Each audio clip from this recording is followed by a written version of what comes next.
What's up, guys? This week we learned that English spelling is catastrophic, which in this chapter it really was. It was really catastrophic. It triggered me so bad.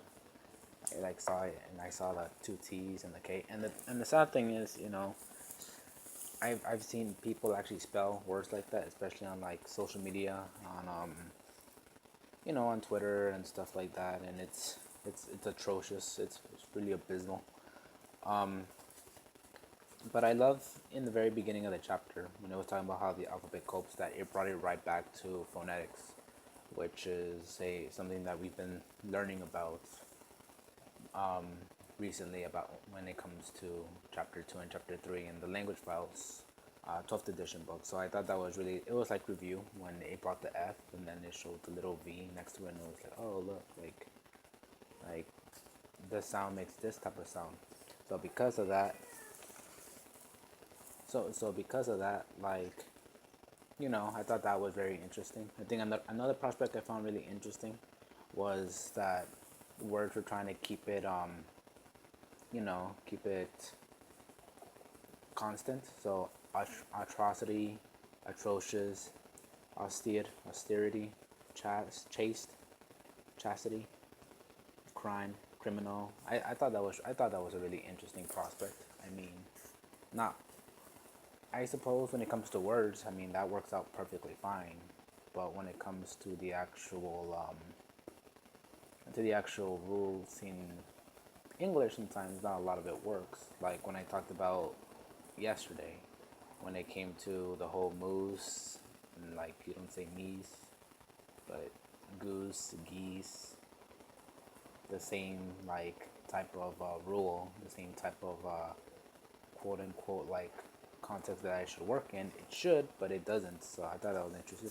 And the one of the much more funnier, not funnier, but well, before I talk about that one, I loved how it wrapped up, where it was just basically like, hey, if we were to allow people to spell the way they would like think they would spell something, it would be increasingly difficult because there would be so many people spelling something in so many different ways based upon like environment and dialects, and I thought that was a really interesting prospect. Um, so the second myth that we actually were talking about today, which I thought was quite a doozy. I think this one was almost comedic in a way. I laughed a little too hard on some of these. Um, I think my favorite one has to. I don't even have a favorite one. Oh wait, no, yeah, the Maury one. The women with active hands and feet merrier, but the woman with the overactive mouth leave all alone. And then the whole comic of just the roasting of these women. I thought this was a really good chapter. And then it was talking also about the social implications. I thought that was a good thing too. Social confidence, though.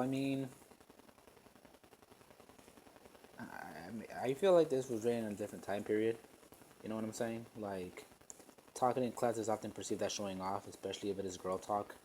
Until recently, girls have preferred to keep a low profile other than attract negative attention. Um, um, I, I haven't, I've seen the opposite of this. I've seen the complete opposite of this. But, I mean, I like how the conclusion was very open. Like, it all depends on the different factors, the social contracts, and all that. But like this was probably like this one, this myth, and the last myth prior to that was actually myths that I've actually heard before. You know what I'm saying? Like, when we look back to the other one, I think the other one that I've actually heard, and I've actually heard people argue, is the whole rap music. And then a student said social media. Last time we had a video discussion, like, hey, like, I can say that this type of stuff can ruin like English, or it is, or stuff like that. I thought that was an interesting prospect. But I mean, yeah, that was it was a good week. See ya.